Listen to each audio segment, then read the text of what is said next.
타임즈에서 발표한 20세기의 최대 인물들 가운데 정치인으로는 윈스턴 처칠, 그리고 인도주의자로서 마하트마 간디, 그리고 과학자로서 엘버트 아인슈타인을 꼽았습니다. 그 중에서도 한 사람을 꼽는다면 누굴까? 타임즈는 아인슈타인을 20세기 최고 인물로 선정한 바가 있습니다. 아인슈타인이 상대성 원리를 발표하고 그가 이제 많은 대학을 다니면서 상대성 원리를 소개하고 다닐 때, 그 당시만 해도 TV가 보급되지 않던 때라서 이제 사람들이 아인슈타인 얼굴을 잘 알아보지 못한 때였습니다. 한 번은 그의 운전기사가 어느 대학에 가면서 그런 말을 합니다. 박사님, 이제는 저도 그 상대성 원리를 설명할 수 있겠습니다. 그래?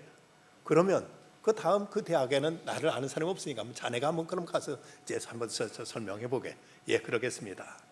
그 대학에 가서 운전기사가 앞에 나가서 이제 상대성 원리를 설명합니다. 그리고 아인슈타인 박사는 뒷자리에서 모자를 푹 뒤집어 쓰고 운전기사처럼 앉아 있었습니다. 멋지게 상대성 원리를 설명했더니 사람들 모두 다 박수를 치고 그에 대해서 감동하는데, 근데 문제는 한 학생이 손을 들고 질문하는데 아주 이제 까다롭고 어려운 문제를 질문하는 겁니다. 이제 아인슈타인 박사 뒤에서 조마조마하고 앉아 있는데, 그때 운전기사가 이렇게 말을 합니다. 그건 아주 간단하고 쉬운 문제입니다. 그건 저 뒤에 있는 우리 운전기사도 잘 할 수 있습니다. 기사 한번 나와서 얘기해 보라고. 그래서 아인슈타인 박사가 나와서 그 문제를 아주 이제 선명하게 대답해 줌으로써 그 위기를 잘 풀어 넘겼다고 합니다. 운전기사도 아인슈타인 박사의 상대성 원리를 설명할 수 있었다면, 그리스도의 제자인 우리들은 하나님의 일의 원리를 우리는 잘 알고 이해하고 우리가 설명할 수 있겠는가? 세계적으로 유명한 선교단체로서 유명한 OMF라는 선교단체가 있습니다. Overseas Missionary Fellowship이라는 이 OMF 선교회는 CIM, China Inland Mission이라는 선교단체 그 후신이라고 말할 수 있습니다. 그런데 중국 내지 선교회를 이제 시작했던 분이 유명한 허드슨 테일러인데, 이 허드슨 테일러는 하나님께 헌신해서 선교사 되겠다고 나오는 그 선교사 지제 그 후보생들, 지망생들, 저들을 훈련시키고 저들을 이제 가르칠 때 저들에게 오리엔테이션을 하면서 늘 강조했던 말이 이것이었습니다. 하나님의 일을 하고자 하는 사람들은 먼저 하나님의 방법으로 일하는 것을 배워야 합니다. 하나님의 일을 하고자 하는 사람은 먼저 하나님의 방법으로 일하는 것을 배워야 합니다. 자칫 우리가 하나님의 일을 하겠다면서 사람의 방법, 세속적인 방법, 여러 가지 이제 그 수단과 방법을 가리지 않는 이런 잘못된 방법으로 일에 나섰다가 일을 그르치는 일들이 없지 않습니다. 옛날 하나님께서는 아브라함과 사라를 통해서 온 땅을 축복하시며 이 땅에 네 자손에게 주겠다고 하늘의 별처럼 바다의 모래처럼 많게 하겠다고 이렇게 약속해 주셨습니다. 그런데 저들은 아무리 기다려도 자녀가 생기지 않자 이때 그 사레가 남편 아브라함에게 이런 제의를 합니다. 여호와께 내 출산을 허락하지 아니하셨으니 원하건대 내 여종에게 들어가라. 내가 혹 그로 말미암아 자녀를 얻을까 하노라 하며 아브라함이 사레의 말을 들으니라. 하나님 분명 하나님께 친히 사레의 몸에서 아브라함의 씨를 주시겠다고 약속하셨지만 그 때가 바로 이루어지지 않자 저들이 이제 잘못된 방법을 이제 동원합니다. 그래서 사레의 몸종인 애굽 여인 하갈을 이제 아브라함과 동침하게 해서 여기서 아들을 낳아 이것을 자기 아들로 삼으려고 한 것입니다. 그런데 일이 막상 이렇게 이루어지자 하갈이 임신하니까 그때부터 사레를 멸시하기 시작했고, 또 하갈에서 아들 이스마엘이 태어났는데 그 후에 사레의 몸에서도 아들 이삭이 태어나게 됩니다. 그런데 이스마엘이 아들 이삭을 조롱하고 그를 이제 놀려대기 시작합니다. 이뿐만 아니라 하갈의 후손, 하갈의 몸에 난 이스마엘의 후손인 아랍 족속과 그리고 이삭의 후손인 유대인 간에 오늘까지도 갈등과 대립과 분쟁이 생겨서 세계를 불편하게 하고 있는 이 분쟁의 씨앗을 그만 이제 아브라함과 사라의 잘못된 방법을 통해서 이 땅에 뿌려놓게 되었다는 사실입니다.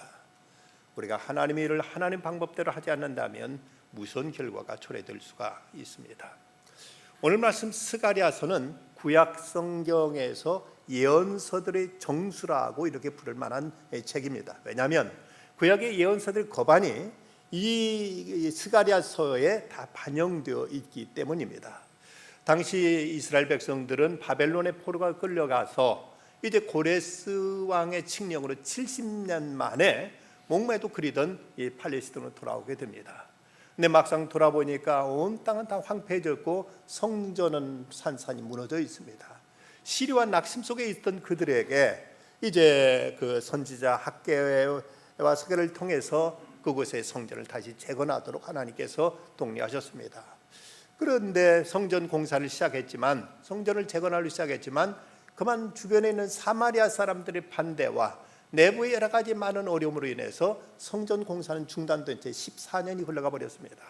도저히 여기서 성전을 짓는다는 건 우리가 할 수 없는 일이다 하고 이렇게 자포자기에 빠져 있는데, 그런데 하나님께서 이 스가랴 선지자를 통해서 다시 저희들이 성전을 건축할 것을 종용하시고 저희들에게 촉구하고 계십니다.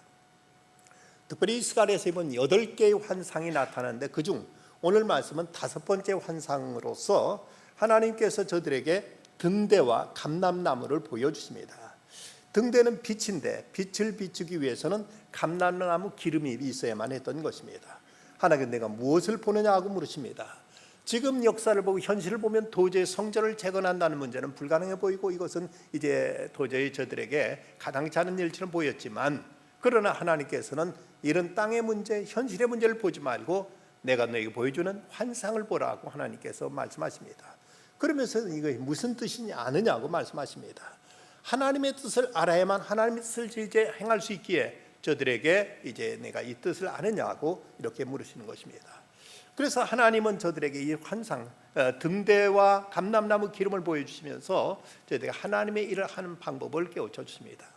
그 첫째가 무엇인가 하면 하나님의 일은 이것은 오직 성령으로만 이루어진다는 사실을 말씀하고 있습니다. 오늘 본문 6절 말씀 유명한 말씀입니다. 만군의 여호와께서 말씀하시되 이는 힘으로 되지 아니하며 능력으로 되지 아니하고 오직 나의 영으로 되느니라고 말씀하십니다. 사람이 나름대로 이렇게 저렇게 노력하고 애쓰고 수고하고 계획하고 하지만, 그러나 모든 게 사람의 의지대로 사람의 어떤 그 노력으로 사람의 힘으로 되는 것이 아니라 하나님의 영, 곧 성령으로 되어지는 것이라고 성경은 분명히 말씀하고 있습니다. 여기서 하나님의 성령으로 되어진다는 데 몇 가지 의미가 있습니다. 저는 성령께 모든 일을 다 주도하신다는 겁니다. 성령께 일을 주도적으로 이끌고 가신다는 것을 의미하고 있습니다. 사도행전 16장에 보면 사도 바울이 소아시아 지역에 복음을 전하다가 갑자기 그는 저 마게도니아 사람이 건너 우리를 도우라는 환상을 받고 그런 마게도니아로 건너가게 됩니다. 이 일에 대해서 세계적인 역사학자 아놀드 토인비는 이런 말을 하고 있습니다. 알렉산더나 시저, 나폴레옹과 히틀러 등이 세계 역사에 끼친 영향을 합친 것보다도 사도 바울만큼 세계 역사의 운명을 바꿔놓은 사람은 없다. 그럼에도 역사가들이 바울을 정당하게 평가하지 않은 것은 역사의 가장 큰 아이러니이다. 세계 역사에 바울만큼 결정적인 영향을 끼친 사람이 없는데도 바울처럼 역사의 페이지 속에 그처럼 할애를 받지 못한 사람도 드물다는 사실이다. 바울이 아시아에서 복음을 전하다가 유럽으로 이 복음을 가지고 간 이 일로 인해서 세계 역사의 물줄기가 바뀌게 됩니다. 이전까지는 동양의 모든 걸 앞서왔지만 복음이 서양으로 전해옴으로써 지난 2000년 역사 속에 서양이 세계 역사를 주도하게 되고 서양이 세계 모든 것을 이제 좌지우지하게 되는 이런 역사로 바뀌어지게 된 것, 이것이 토인비의 해석으로는 바로 사도 바울이 복음을 동양에서 서양으로 이제 가져간 것, 이것이 결정적인 이유라고 그렇게 말하고 있습니다. 그런데 이런 획기적인 발걸음의 전환이 바울의 상식적인 계획에 의한 것이 아니라 바로 성령의 주도였다는 것입니다. 사도행전 16장 6절로 10절 말씀 보면 성령이 아시아에서 말씀을 전하지 못하게 하시거늘 그들이 부르기아와 갈라디아 땅으로 다녀가 무시아의 앞에 이르러 비두냐로 가고자 애쓰되 예수의 영이 허락지 아니하시는지라. 무시아를 지나 드로아로 내려갔는데 밤에 환상이 바울에게 보이니 마게도냐 사람 하나가 서서 그에게 청하여 이르되 마게도냐로 건너와서 우리를 도우라 하거늘 바울이 그 환상을 봤을 때 우리가 곧 마게도냐로 떠나기를 힘쓰니 이는 하나님이 저 사람들에게 복음을 전하라고 우리를 부르신 줄로 인정하빌러라. 바울은 나름대로는 소아시아에 가서 복음을 전하려고 계획했지만 왠지 자꾸 길이 막히더니 저 유럽에 있는 사람이 환상전에 나타나고 건너와 우리를 도우라는 그 환상을 보고 바울은 유럽으로 건너가게 된 사건, 이것이 바로 성령께서 하신 것이요, 성령께서 그 선교의 사역을 이렇게 주도적으로 이끌고 가시다는 것을 말씀하고 있습니다. 그렇다면 이 하나님의 일이 성령의 사역이라면 하나님의 일을 하는 사람은 성령의 인도를 받아야만 합니다. 바울이 그 환상을 봤을 때 우리가 곧 마게도냐로 떠나가기를 힘쓰니 이는 하나님이 저 사람들에게 복음을 전하라고 우리를 부르신 줄로 인정함이라고 이렇게 말씀하고 있습니다. 만약 이때 바울이 하나님의 영의 그 인도를 받지 않았더라면은 하나님께 세상을 변화시키고 세상을 구원하시고자 하는 하나님의 섭리와 그 경륜은 여기서 이제 빗나가고 말았을 것입니다. 아프리카의 복음에 빛을 비췄던 리빙스턴, 그는 원래부터 아프리카로 가려고 했던 것은 아니었습니다. 그가 가서 선교하고 했던 것은 중국이었는데, 그런데 하나님께서 그의 마음속에 이제 감동을 주셔서 그로 하여금 중국 선교를 단념하고 아프리카로 건너가게 하셨습니다. 그리고 우리나라의 최초의 복음을 전하러 왔던 선교사 언더우드 박사는, 그는 원래는 인도에 가서 복음을 전하려고 했던 사람이었습니다. 인도에 가서 선교하기 위해서 그는 이제 인도어를 배우고 그리고 의학을 배우고 열심히 준비하고 있던 중에 어느 날 기도 중에 성령이 그에게 말씀하시기를 너는 왜 조선에 가려고 하지 않느냐는 말씀이 그에게 주어지자 그는 인도로 가려는 계획을 내려놓고 하나님의 인도하심 따라서 그는 조선 땅에 1885년 4월 5일 부활절 날 아침 제물포항에 발을 내디딤으로 인해서 이 땅에 복음의 여명이 밝게 된 것입니다. 우리가 또 성령께서 이제 모든 일을 일하신다면 하나님의 일을 하는 사람들은 성령의 권능을 힘입어야만 됩니다. 오늘 시장의 말씀에 나온 대로 오직 성령이 너에게 임하시면 너희가 권능을 받고 예루살렘과 온 유대와 사마리아 땅끝까지 이르러 내 증인이 되라고 이렇게 말씀하고 있습니다. 복음의 증인되기 위해서는 무엇보다 성령의 권능을 힘입어야 된다는 사실입니다. 아마도 그리스도인 가운데서는 단 한 사람도 전도의 필요성을 느끼지 못할 사람은 없으리라 믿습니다. 그런데 왜 전도를 열심히 하지 않을까? 여기에 언젠가 빌리그램 전도협회에서 이것을 이제 많은 크리스찬을 대상으로 조사했던 적이 있었습니다. 그들 가운데 전도하기 싫어서 전도 안 한다는 대답은 0.001%도 되지 않았습니다. 너무 바빠서 전도하지 못한다는 대답이 9%, 내 삶이 본이 되지 못해서 전도하지 못하겠다는 대답이 14%, 그리고 전도하는 방법을 몰라 전도 않는다는 대답이 28%였습니다. 그런데 절반이 넘는 51%의 대답은 내가 전도하다가 거절당할까 봐 두려워서 못한다는 대답이었습니다. 아마도 이 시대 많은 성도들이 전도에 직접 열심히 나서지 못한 이유는 바로 이것이 아닐까. 내가 내 힘으로 내 의지로 하려고 보니까 전도하려 어떤 용기도 의지도 생기지 못해서 이래서 전도를 못하고 있는 것이 아니냐 하는 것입니다. 우리는 성령의 권능을 힘입어야만 전도할 용기도 전도할 능력도 우리에게 주어진다는 사실을 잊지 말아야 됩니다. 어떤 믿음 좋은 할머니가 그만 병원에 입원해서 그 병원에 오랫동안 이제 입원생활을 하게 되었습니다. 이분은 그 건강할 때 집에 있어 지낼 때도 전도에 힘썼던 분인데 병원에 입원하자 어떻게 내가 전도할까 깊이 고심하다가 기도했습니다. 그때 하나님께 지혜를 주셨습니다.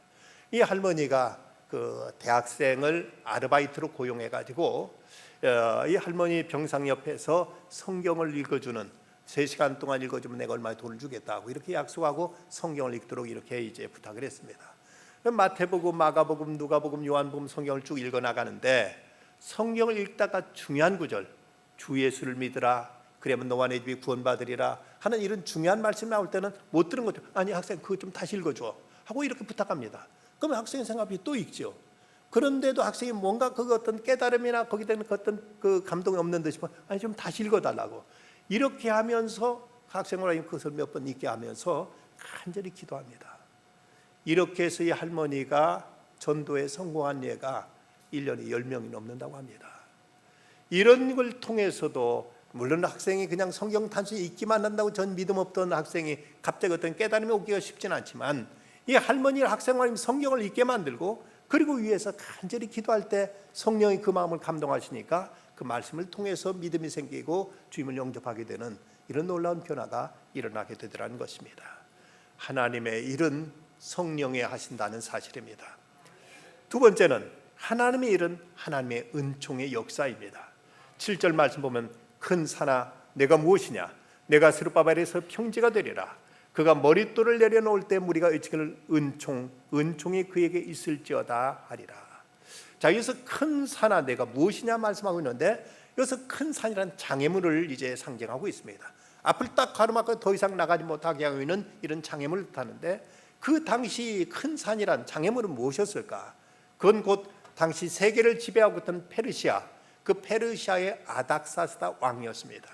아닥사스다 왕은 그 예루살렘의 성전 제거하는 것을 기뻐하지 않았습니다.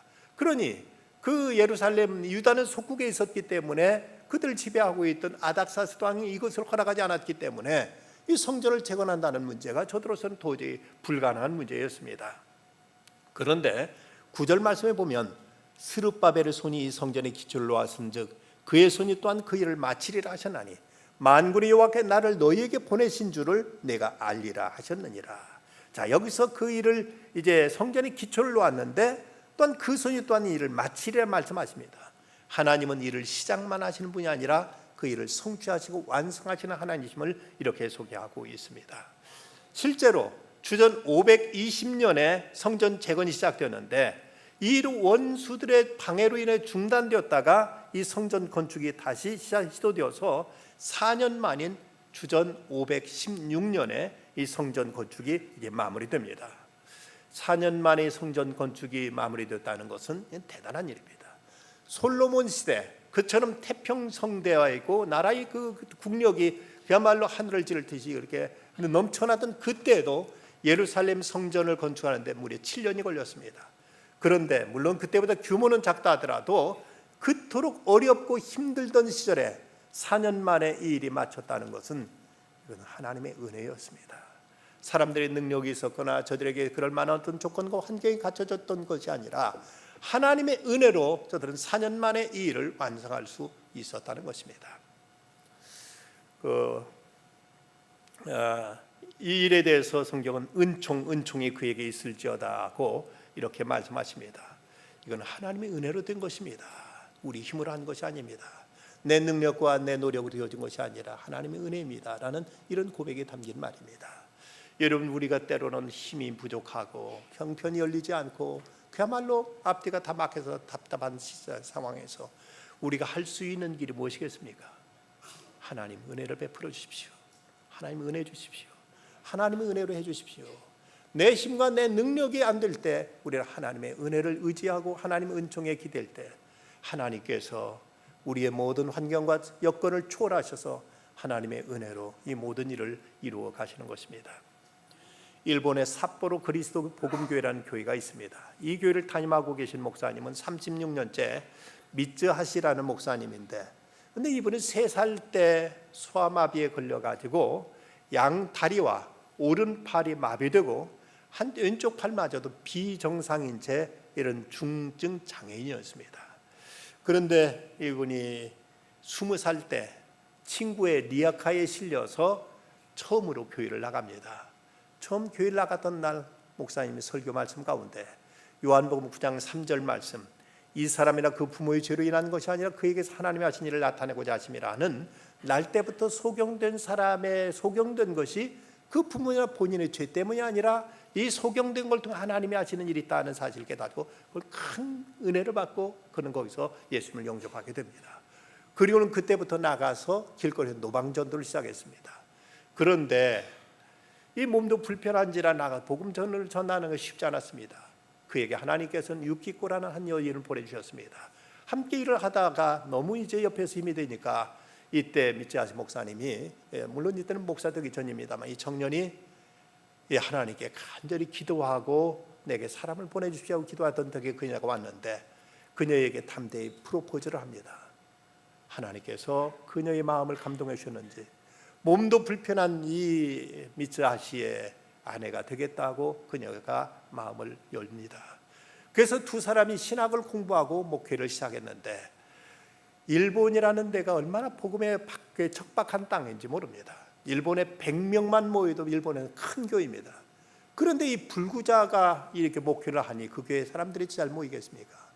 그런데도 놀라운 기적은 무려 그 교회에 300명에 이르는 엄청난 사람들이 모여서 일본에서도 큰 교회로, 이름난 유명한 교회로 든든히 서게 되었던 것입니다. 이것이 어떻게 사람의 능력이겠습니까? 이것이 사람의 일이라고 말할 수 있겠습니까? 저들에게 하나님께 은혜를 베풀어 주시니까 그 불편한 몸을 가지고 이제 교회를 개척했는데도 일본 같은 나라에서 300명이 모일 정도로 이런 엄청난 큰 교회로 발돋움하고 성장할 수 있었던 것입니다. 바로 인생에 절망은 없다, 하나님의 은혜 베푸시면 어떤 일도 불가능 없다는 사실을 교훈 신뢰로 보여준 아름다운 일입니다. 그런가 하면 하나님의 일은 하나님의 사람들에 의해서, 사람들을 통해서 이루어진다는 사실입니다. 보면 14절 11절부터 말씀 보면, 내가 그에게 물어 이르되 등잔대 좌우에 두 감람나무는 무슨 뜻이니까 하고, 다시 그에게 물어 이르되 금기름을 흘리는 두 금관 옆에 있는 이 감람나무 두 가지는 무슨 뜻이니까 하니, 그가 내게 대답하여 이르되 네가 이거 무엇인지 알지 못하느냐 하는지라, 내가 대답하되 내 주여 알지 못하나이다. 이때 하나님의 응답이 나옵니다. 14절에 이르되 이는 기름 부음을 받은 자 둘이니 온 세상에 주 앞에 서 있는 자니라 하더라. 두 감람나무는 다 기름 부음 받은 사람을 상징하는데, 이 두 가지 두 인물이 누군가? 이 성전 재건에서 결정적으로 이제 나서 일한 사람 두 대표적인 인물인데, 하나는 정치적인 지도자로서 유다 총독인 스룹바벨이고, 또 다른 사람은 종교 지도자로서 당시 대제사장 여호수아입니다. 그 두 사람을 통해서 하나님은 이 성전 재건의 그 위대한 역사를 하나님께 이루신 것입니다. 그런데 그 두 사람에 대해서 성령의 기름 부음 받은 자들이라고 성경이 이렇게 말씀하십니다. 하나님은 어떤 사람을 들어 쓰시는가? 바로 성령 기름 부음 받은 사람, 성령 받은 사람, 성령으로 거듭난 사람들을 통해서 하나님이 역사하십니다. 초대교회의 일꾼들을 세울 때 그 기준은 세 가지였습니다. 첫째가 성령 충만한 사람, 두 번째가 지혜가 충만한 사람, 세 번째가 칭찬받는 사람이었습니다. 이런 사람들을 통해서 초대교회가 세워졌을 때 이제 초대교회는 든든히 서갖고 제사장의 무리들까지도 회개하고 주 앞에 돌아오는 놀라운 기적이 나타나게 된 것입니다. 오늘 우리들도 하나님께 진정 쓰임 받기를 원한다면, 하나님의 거룩한 사역에 우리가 이제 동참하기를 원한다면, 무엇보다도 우리가 모여서 기도하는 일에 힘써야 될 것이고, 기도함을 통해서 성령의 우리는 충만함을 받아야 될 것입니다. 교회가 어떤 사역을 하는 데서 모여서 회의하는 것도, 위원회를 만드는 것보다 더 중요한 것은 먼저 모여서 합심해서 기도할 때 여기서 성령이 역사하시기 시작하고 사람들의 마음을 감동하게 되고, 막혔던 일들도 풀어가시면서 하나님께 계획하신 하나님의 일들을 하나님께 성취하신다는 사실입니다. 아프리카 오지에 가서 사역하던 한 선교사, 그는 어렵고 힘든 상황 속에서 열심히 하나님께 헌신하고 있었습니다. 그에게 어떤 사람이 찾아와서 이런 질문을 합니다. 당신 여기서 일생 동안 땀 흘려 수고하고 희생하고 있는데 이에 대한 보상은 도대체 어디서 얻습니까? 그러자 이 선교사님이 아무 대답하지 않고 주머니에서 한 낡은 편지 한 장을 꺼내서 보여줍니다. 이 편지는 선교사에게 전도받은 한 젊은이가 보낸 편지였습니다. 편지에는 이런 글이 적혀 있었습니다. 저는 당신으로 인해 예수를 믿게 되었습니다. 내가 예수를 믿지 않았더라면 지금쯤 얼마나 비참한 죄인이 되었을지 모르는데, 예수를 믿어 이렇게 아름답게 하늘나라를 지향하고 살아가고 있습니다. 이 귀한 사실을 하나님께 감사하고 당신에게 감사합니다. 저는 새벽마다 당신을 위해 간절한 마음으로 하나님께 기도하고 있습니다. 이 편지를 보여주면서 선교사는 조용하게 말합니다. 나는 이 이상의 보상을 바라지 않습니다. 내가 전도한 분들이 하나님께 감사하며 진실하고 선하게 살고 있고 또 나를 위해 기도해 준다니 이보다 더 좋은 일이 어디 있겠습니까? 라고 이렇게 대답합니다. 그런데 우리 좋으신 하나님은 우리는 하나님 앞에 헌신하고 사역하면서 어떤 기대와 보상을 바라지 않고 할지라도 하나님은 우리에게 갚아주시고 우리를 축복해 주시기를 원하시는, 이것을 기뻐하시고 즐기시는 하나님이라는 사실입니다. 어느 목사님이 고등학교 다니던 시절 부모들은 대학 입시가 중요하기 때문에 가급적 고3이 되면 교회를 못 나가게 했고, 교회 가더라도 가서 예배만 잠깐 드리고 오기를 바랄 뿐 교회에서 어떤 학생의 임원 같은 거 맡기를 이제 꺼려서 이것을 이제 그 학생들한테 자제시키던 때였습니다. 그래서 임원을 뽑는 날이 되면은 많은 학생들이 아예 그날은 교회 임원에 걸릴까봐 아예 교회를 나오지 않고 있었습니다. 근데 이 목사님과 몇몇 친구는 그래도 내일보다 하나님의 일이 중요하지 않은가 하고 이날도 역시 빠짐없이 교회에 나왔다가 이제 다른 사람 맡을 사람 맡은 몇 명의 친구와 함께 학생의 임원을 맡게 되었습니다. 그런데 학생의 임원을 맡고서 이제 열심히 봉사했는데 그의 대학 입시에 자기들이 기대했던 명문대학의 인기학과에 그만 떨어지고 말았습니다. 한 학생은 명문대학교 영문과에 들어가기를 원했는데 그만 실패했고, 다른 학생은 명문대학에 또 이제 경영학과에 들어가기 응시했는데 그만 떨어졌습니다. 어쩔 수 없이 2차에 이제 다른 대학을 들어갔는데 그 당시로선 전혀 인기가 없던 중국어학과, 러시아어학과, 베트남어학과 등 이런 학과에 들어가게 되고 말았습니다. 그 당시 이런 학과, 그 당시 소련이나 또는 중국이 이제 개방되지 않고 있었던 때라서 전혀 뭐 이런 학과를 나와서 어디 일할 자리라든지 이런 데를 찾는 데가 전혀 없었습니다. 그런데 학교를 나오고 군대 갔다 오니까 세상이 바뀌었습니다. 소련이 붕괴되면서 중국이 개방되고 그리고 베트남과도 수교가 이루어지게 됩니다. 그러다 보니까 그동안 전혀 거기에 대해 관심이 없던 우리나라에서 많은 대기업이 그곳에 이제 회사를 그곳에 이제 세우고 많은 인재를 그곳에 이제 파송하는데 그 나라 말을 할 줄 아는 학생이 많지 않았습니다.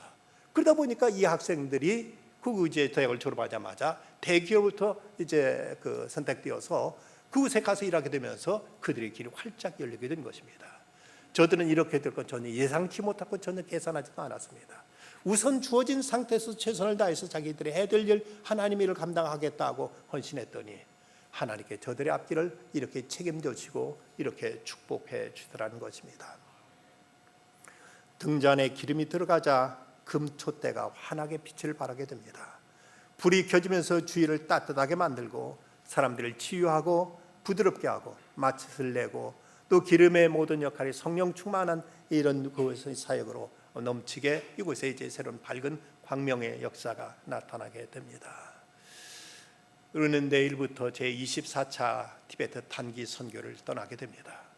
물론 사람이 갑니다마는 일은 성령 역사하지 않으면 아무 일도 이루어질 수 없는 일이 되고 맙니다. 이를 위해서 본인들도 물론 열심히 기도하며 하나님 앞에 하나님의 은혜를 구하면서 일할 것입니다마는 여기에 남아있는 우리들도 함께 기도하며 성령 역사를 우리는 위해서 하나님 앞에 간구해야 되겠습니다. 그리고 하나님께 이 일에 은혜를 베풀어 주시기를, 하나님께 이 일을 통해서 영광 받아 주시기를, 하나님께 이 일을 위해서 쓰시는 사람들 성령을 더욱 충만하도록 위해서 함께 기도해야 되겠습니다. 그럴 때 하나님의 역사가 저곳과 이곳에서 함께 이루어지면서 우리가 직접 가지 못했다 할지라도 함께 금식하며 함께 기도하며 함께 일을 위해서 동참하게 될 때 우리 또한 하나님의 일을 이룬 하나님의 사람들로 하나님 앞에 귀히 쓰임받고 하나님의 생명의 책에 기록되어질 것입니다. 자신의 힘으로 주의를 하려는 것은 가장 어렵고 지치고 실증나는 일이지만 우리가 성령 충만할 때 하나님의 일은 주님께로부터 흘러나온다고 코리텐 여사는 말했습니다. 또 스펄전도 말하기를 성령 충만한 능력을 받는 비결은 무릎 꿇고 땀 흘려 기도하는 데 있다고 말했습니다. 초대교회가 그토록 엄청난 역사를 이룰 수 있던 그 비결은 저들이 모여서 오직 기도에 힘썼을 때 저들에게 성령이 불길처럼 임했고, 그럴 때 저들은 뜨겁게 나가서 사람들에게 복음을 전하고 증거함으로 세상을 변화시키고 이 땅에 하나님 나라를 세우는 일에 위대하게 쓰임받을 수 있었습니다. 오늘도 하나님은 당신의 일을 이루어가기를 원하십니다. 이 일에 성령께 친히 주도하시고 성령께 역사하십니다. 그리고 하나님께 모든 일에 은혜를 부어주심으로 하나님의 은혜 속에 이루어질 것입니다. 이 일에 하나님께서는 하나님의 영에 감동된 자로서 하나님께 헌신된 자를 찾고 계십니다. 이 거룩한 하나님의 부르심 앞에 우리 모두가 응답하고 하나님의 앞에 기도하는 중에 우리도 모두 다 성령 충만 받아서 우리들의 기도를 통해서, 우리들의 헌신을 통해서, 우리들의 관심과 우리들의 후원을 통해서 하나님의 역사는 이곳과 저곳에서 함께 이루어지게 될 것입니다. 이 하나님의 부르심 앞에 믿음으로 응답하여 하나님의 앞에 거룩하게 쓰임받음으로 인해서 우리의 이 땅에 한번 살다 가는 인생, 뭔가 하나님의 일을 이룬 그 보람과 기쁨과 하나님의 인정 속에서 우리의 삶을 책임져 주시고 귀한 것으로 갚아주신 하나님 놀라운 은혜와 상급이 모든 성도들에게 임하시기를 주님의 이름으로 축원합니다. 기도하시겠습니다. 거룩하신 아버지 하나님, 오늘도 하나님은 성령을 통해서 이 땅을 구원하시며 생명을 살리시며 하나님 나라를 세우시는 거룩한 일에 하나님께 역사해 가심을 인하여 감사를 드립니다. 이 일은 오직 성령으로 하시는 일이며 하나님의 은혜로 이루어지는 일일진데 이 일에 또 하나님은 하나님께서 쓰시고자 하는 사람을 찾고 계십니다.